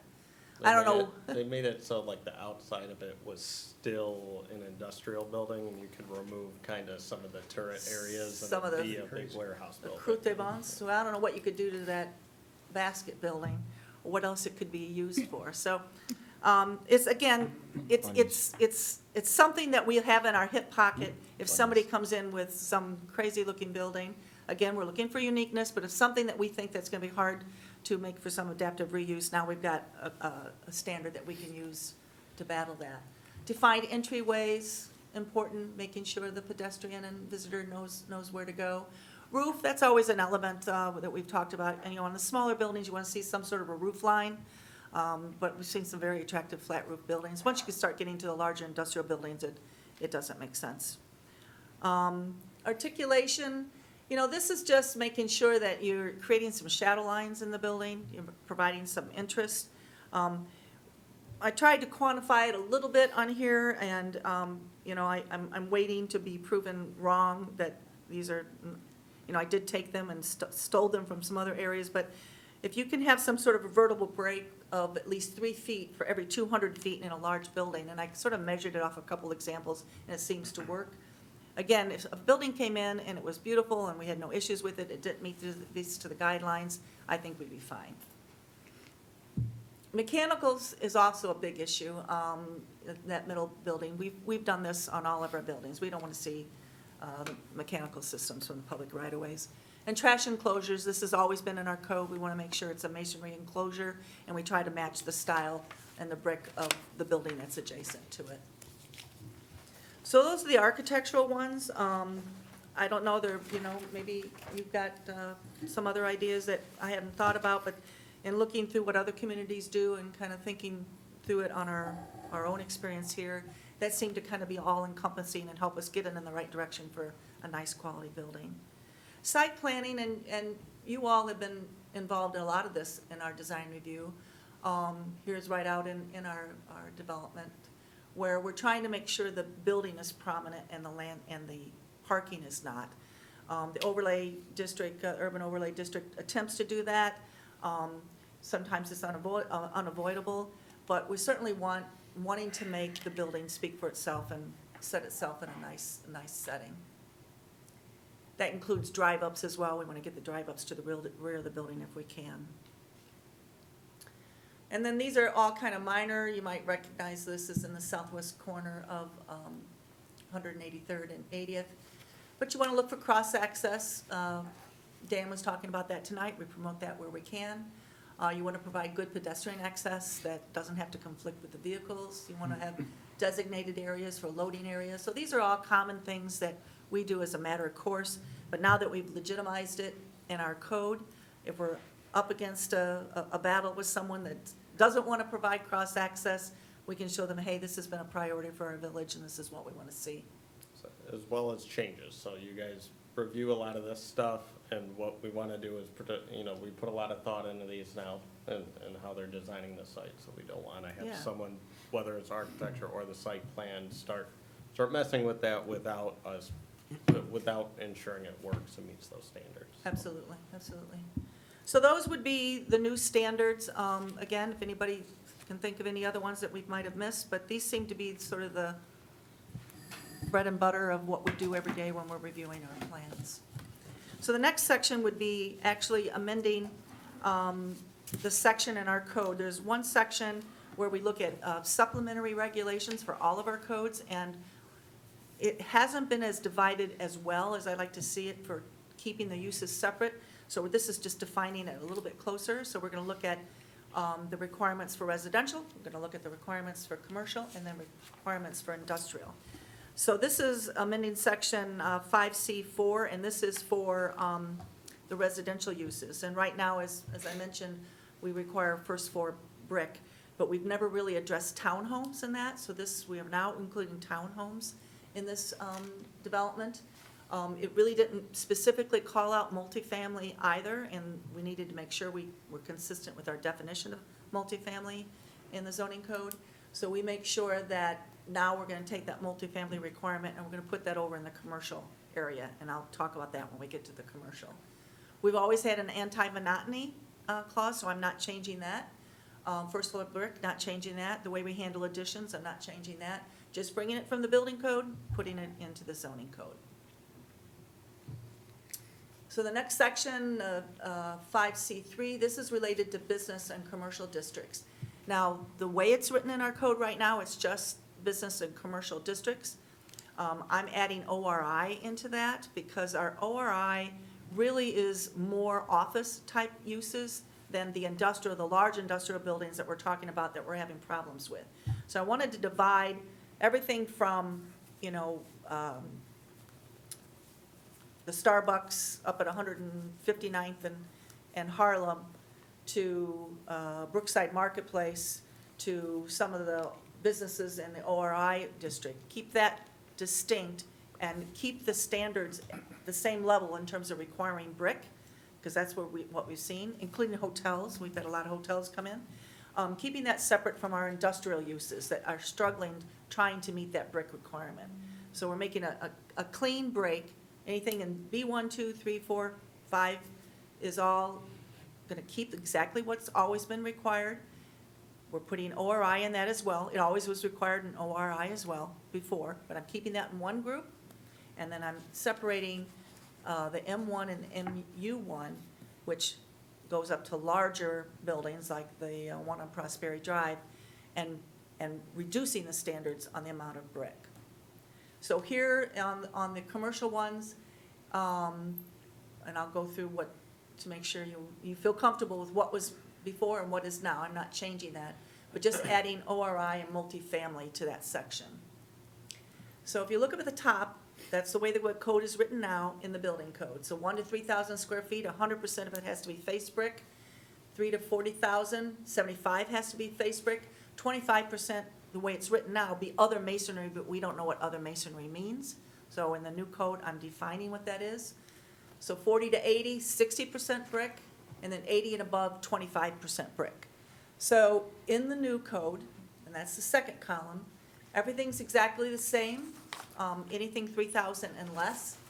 It just provides some flexibility with the way the brick is written, and that 30% of that brick requirement can be decorative stone.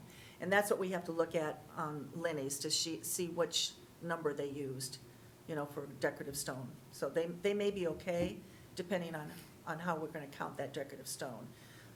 Because they're in the second. By this code, but not our current code.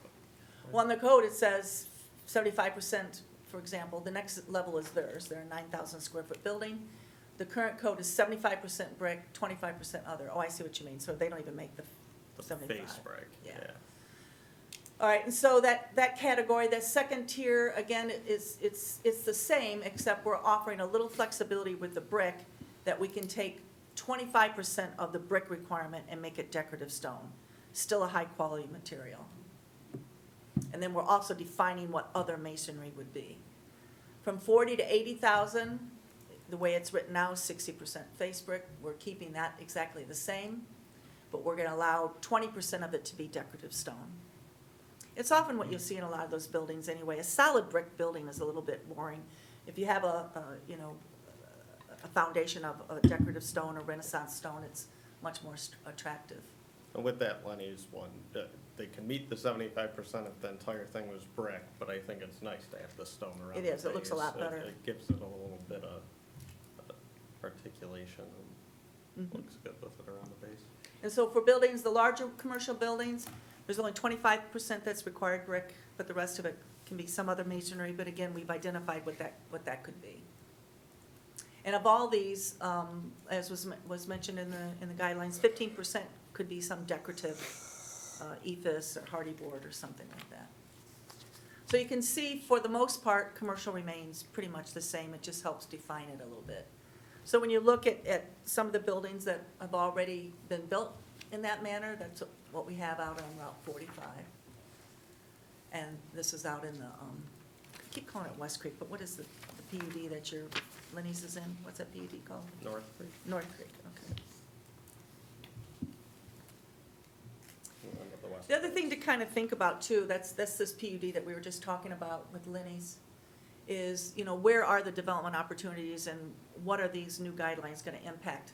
Well, right now, there's not a whole lot in our ORI and commercial, but, I mean, some of them are significant pieces. This is what we have in North Creek. This is what we've got available in Hickory Creek. I mean, there's redevelopment of any site if there's something on it, or additions, and this would apply to the additions. But these are the vacant sites that we have available now. But there is a lot of opportunity out on 191st, and so I think when you think about opportunities for development out there, we certainly want to have these guidelines set up to guide quality development out in these areas. And then you're looking around Route 45, we're getting a lot of requests for hotels out there, so I think it's important to nail these guidelines down. Tinley Park Mental Health Center for one, if that stays ORI.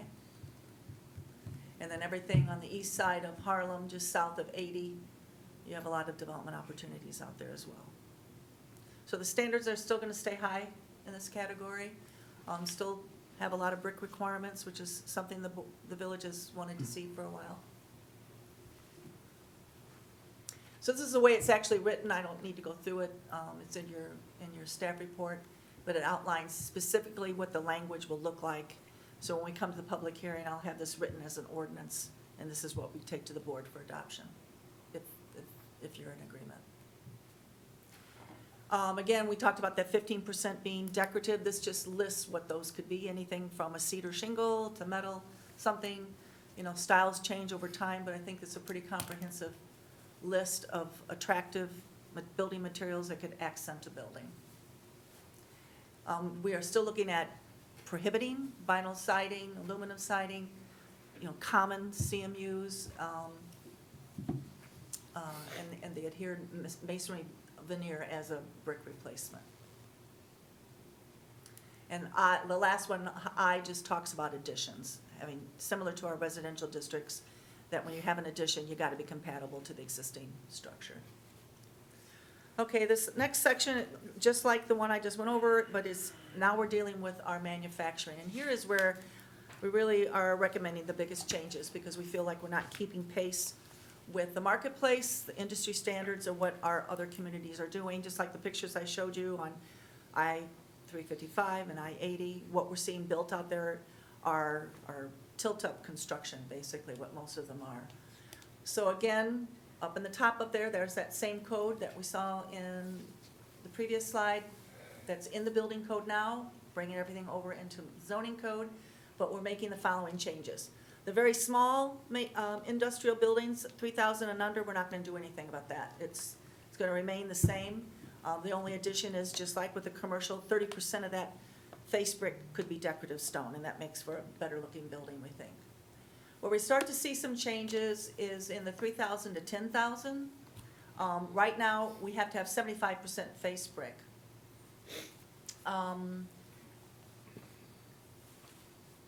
Oh, I'm sorry, it's not till 10,000, it changes, we changed that. I'm sorry, so 3,000 to 10,000, what we did in the industrial standards is, if you look where the thresholds are on the existing, we go from 1 to 3,000, then we go from 3,000 to 40. I wanted to break that down at 10,000. So where the mark is, or where the change happens, is at 10,000 for our manufacturing facilities. So for 10,000 and below, it all meets the same standards as it did before. Where we start to become more lenient is at 10,000 square feet. So the third tier, 10,000 to 40, where before we used to require 75% brick, now we're only going to require 50. So it's less restrictive in the new code. And it does give us a definition of what masonry is and what other masonry is.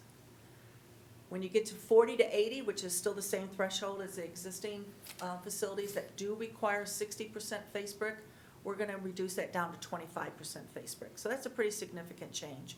When you're looking at a building that large, and actually in speaking with some of our developers and our architects, where the economy of scale of brick, it starts to break at 40 and 50,000 square feet. So we're looking at a building at 40,000 square feet and above. It just is not economical to do face brick, maybe tilt-up brick inlays, but a face brick, brick-laid building is not economical to build a building of that size. So we brought that down to 25% face brick, and then the remaining of it being under our masonry requirement and requiring the standards that we have now for the tilt-up construction and to have some sort of architectural element to it. And then another big change would be in our 80,000 and above. So when you're starting to look at those really large warehouse distribution type buildings, where right now we're requiring 25% face brick, we're not going to require any brick at all. We're still requiring masonry and approved masonry, but there most likely will be, just like those buildings I showed you all those pictures on 355, all those buildings are over 80,000 square feet, so they're going to look like that. And when we look at where this could impact our village, there's probably less M1 and MU1 development opportunities than we have commercial. But out at Tinley Crossings, I identified just 3 sites out there. Devan Drive, I've got even less.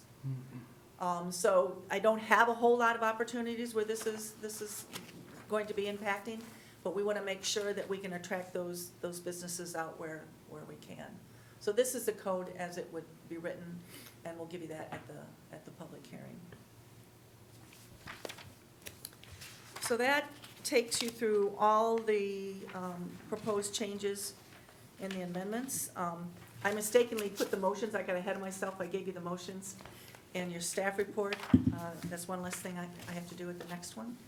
But let me give you just sort of global perspective. You're not going to see big changes in the ORI and in the B districts. Where you're going to see the biggest changes would be in the manufacturing, the M1 and the MU1. And as I've shown, there's as many development sites as there are in commercial. But we just want to keep that. Not only do we have to kind of battle the Will County, Cook County disparity, we don't want to add our building materials as one additional hurdle that our developers have to go over. So I think this is a good economic development initiative, as well as giving staff some extra tools to help guide us in our review for site plan and architecture. Okay? Appreciate it, Paula. So we'll open up to comments from commissioners. So Commissioner Manning, we'll start with you. Well, my comment, in seeing requirements like this for over 21 years, sometimes they become, we'll get a client to come in, they have a certain budget, and they have a certain ideal, and, we'll work on something quickly, and then once we go to the village to see, and they go, oh, well, they require this, so what you wanted, that, like a Frank Gehry or something, came out to be, a regular or something. So that's a tough battle for architects to see that, because sometimes, requiring all brick and such, it's kind of like it kills the budget. So then, like I said, the client wants something nice and great, but because of the requirements and I would say sometimes impairment of design, you get this, and not what he wanted. So that's a balance that, that we struggle with, and obviously then we want to go, get variances and stuff like, hey, this is great, look at it, it's beautiful, and, so I think, hopefully you have, keep in mind, like you said, if it's great and beautiful, that's something that should be taken in consideration versus, what, 75% brick or 100%, I think there's more flexibility in this. Well, right, but, well, that's what I'm saying, I wish a lot, like there's some places that I've worked at or projects, that were very flexible, some were very, very stringent or very couldn't do anything, and those projects came out looking horrible, in my professional opinion, like, wow, could have been great, But then one of the photos that you indicated, there was like a shadow line sometimes, that may be an intentional shadow line, or that may have been more of a joint, because who knows what the structure was behind that brick that you require, building code wise, that you need something, because obviously buildings move, to expand and contract, and all different materials expand and contract differently. So sometimes that's more structural, so you have to take that into consideration too. Sure. So it's just, because I know like a lot of these, requirements are, trying to make a architectural guideline. You guys want to play architecture too now, so you gotta, Okay. it has to be flexible, that's what I'm trying to say, just so we can make sure everyone that wants to develop here in Tinley, they can, like, hey, so, we have this thought of our building, this is our program, and would Tinley, then obviously, we will do our due diligence and look and see, well, you know what, well, maybe not here, Tinley won't do it, but over here they can, so it's just certain things, when we do our upfront, legwork, to help the client to see what works for him and where it would work or where it won't, Thank you. Commissioner Engel, you got anything? I think the proposed changes make a lot of sense, especially the larger industrial buildings, so do that. Commissioner Gotti? I don't have any comments. Commissioner Stanton? I think, yeah, what you propose is good. I have nothing. So, I really can't top that. I mean, that you guys have done Speechless? not yet. So,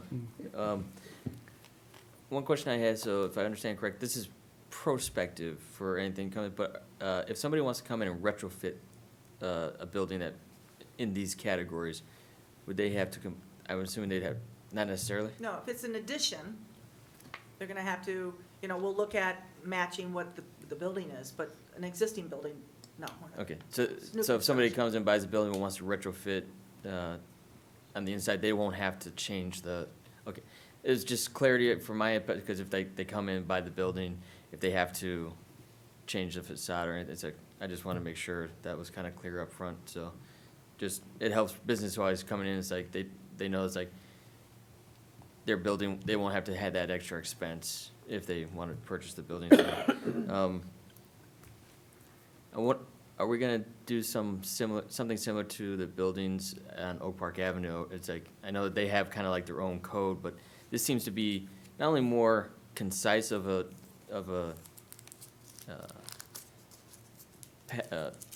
buildings, it's more concise of a look. You have flexibility, but consistency, I think, is a great way to define how you've approached this. Is there gonna be a similar effort to Oak Park Avenue to see, it's like, instead of different buildings and different designs, you have more of a formal code? Well, if they're in the 'cause Legacy District, there are some standards. They're not huge, they're not as expansive as this, I guess. They're more expansive if they go for any money. We've got some better guidelines there. But there's some fairly standard, mass scale, rhythm, I thought I turned that off, I'm sorry, in the legacy district already. And so I think, it wouldn't hurt for us to look at that down the line and beef that up, but. Yeah. I think some of this could be brought in. That's, and some of that's that- exactly what I was gonna go. It's like, I think some of this could be brought in to, improve and make Oak Park Avenue in something similar to more consistent, look, but still retain the flexibility of the character. And So- there is there's unique parts to that I'd want to keep in that code because there's more of the historical part of it. Right. And in the part of the legacy plan, we're just trying to make it, blend in with the existing architecture down there. So I think it'd be different than this, but some of this could help strengthen. Yeah, I think you guys Back did up. a great job on this, and it's like, I can see it building from there. I just encourage that to happen, so. Yeah, the legacy code has a lot more with respect to site plan than probably architecture, but we could certainly work on the architecture. Yeah, and there is architectural, actual review stuff in there where our old code didn't, and I was just faking it the whole time. Yeah. So this finally It's only gives like us, 4 sentences but- or something. But so it's good, because that was already in the legacy code. But some of this language in here, and I think those guidelines apply to that, and this is clear, I think, the legacy code is, so. I think you guys are on the right track. I commend it, and let's keep going, so. Right, I just wanted to say, how you're saying being concise, I'm afraid of, when you see architecture, you want to have some articulation of design, Oh, you yeah. know, I think varying, there's a lot of Well, flexibility for sometimes the you design, don't, you yeah. don't have a little cookie cutter happening, and then it's like, Yeah. No, we did- it's definitely, and when, I've got the ordinance written and in the preface to it, and I think I might have had it in the actual language of the guidelines. The very first sentences are, the purpose is not to restrict, Right. creativity and so forth. And even now, we try and avoid that. So with Yeah, like that here it is. Holiday Inn, they looked at our code before asking us, and then came to us with that all brick building that looked like a Well, house. yeah, when they came up with the second And design, it that was looked pretty beautiful, bad. yeah. So I told them, we want some level of brick, but use your Right. imagination, and Right, and right. that architect really took that to, okay, let me design, let me play with this a little bit. Well, right, So we that's what I'm kinda- saying, We leave you it to know. them, even now, but I told them, don't be restricted by this. This gives us even more flexibility to. Right, They may right. not have to come in. And No, I'm with that's Paula. it. I like bright colors, so, I mean, more, Well, the Hey. language actually, against 2 sentences, the following standards do not prescribe a certain architectural style. Their intent is to encourage architects and builders to fill the gap between general planning policies and specific zoning standards and encourage creative interpretation by developers and architects, resulting in design that exceeds minimal standards. Buildings should be attractive and memorable for all the right reasons. Quality architecture remains the best signage for any business, so That's right.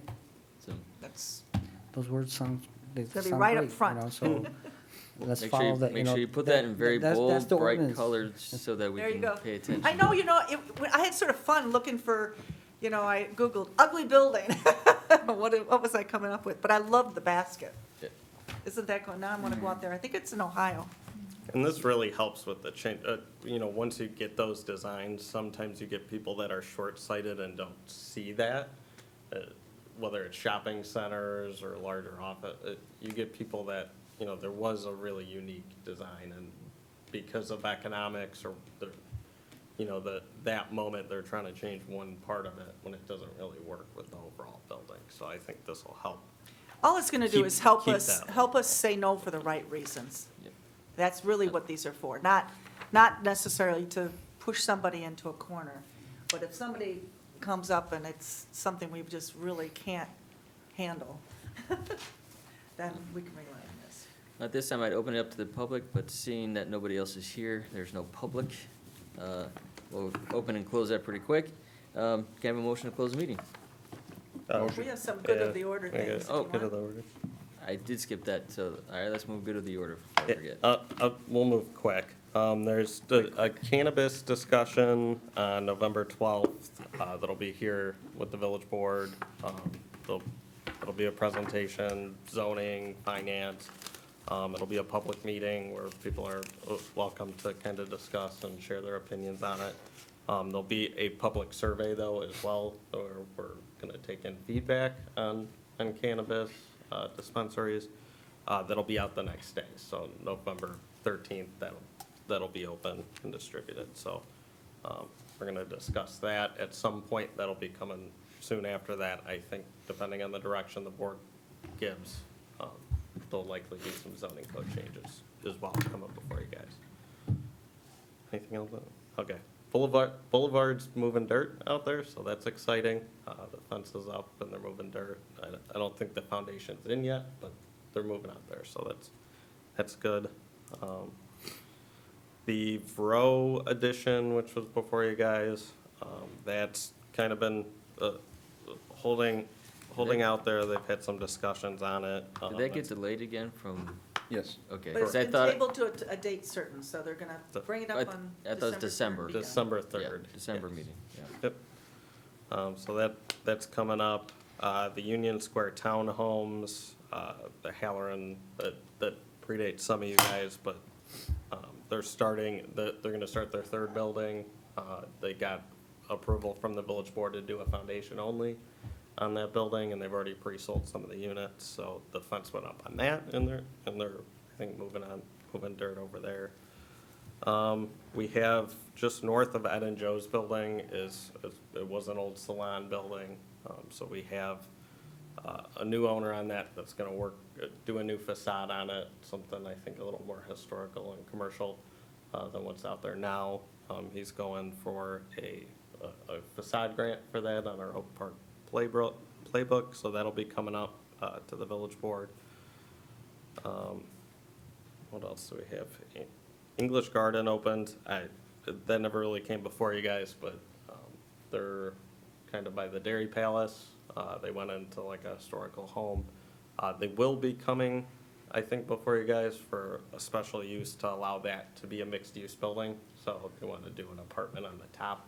That's not occupied right now, but they want to do an apartment on the top with the business on the bottom, but the business is open on the first floor now, so that And there's was. just a lot of activity. it's I a good think, you know, reuse. we, even though they're not formally applied, we're getting a lot of interest in townhomes on Oak Park Avenue, so we had a meeting today, was that today or yesterday?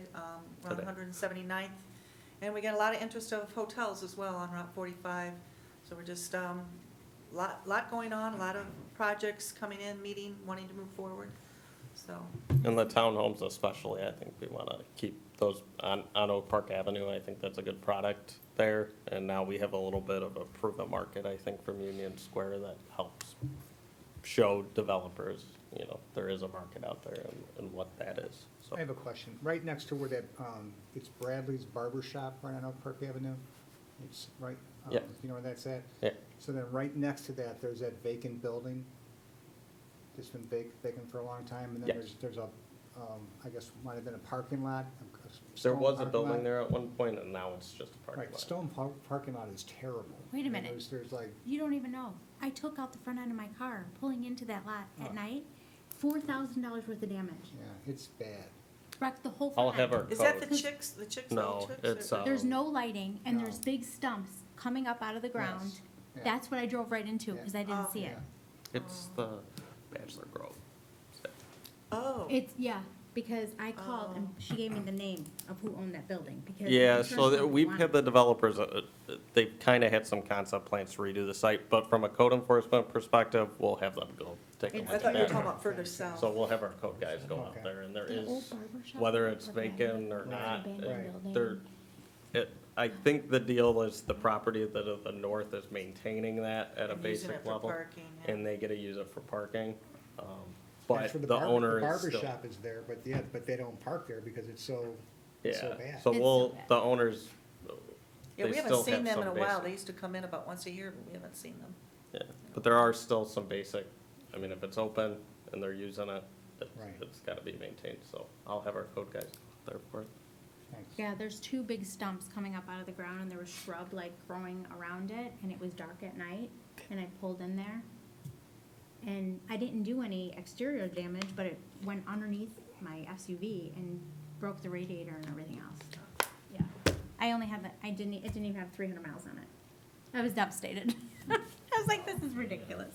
Oh, sorry. Yeah, let us, I mean, if you guys ever have like a property maintenance concern, you can always call us too, and Okay. our code guys can go out there. So they try and be proactive, it's Yeah. busy out there. Oh, yeah. Okay, that's it. I seen, next to Citibank, the building what was it, the candy shop, what was it called? The what? The one next to Citibank, right on Oak Park Avenue. The Ribbon Cash Store, Yeah, Bremen Oh. Cash Store, there's a for sale sign up on that lot now. Yes. not going forward. Yeah, Yeah. I seen the for Couldn't sale. reach a Yeah, deal. so some of the incentive stuff essentially fell apart on that. So, Gotcha. I mean, they came out of you guys with a unanimous positive recommendation. Yep. We put a lot Staff, of time we- into that We building. tried to so. breathe life into that for a while, but. Yeah, I figured. And banging Our gavels at hope least is finally that, going forward. you know, something comes back there and then hopefully all the work we did on that will Yeah. translate. It's a well. small lot, you know, now that I look at it, it's really tiny. It's Very really small. small and they Very packed small, a, that's why They that packed site a plan, lot they on there. packed a lot into that Yeah. in terms of And it was a apartments, beautiful apartments. building. Yeah,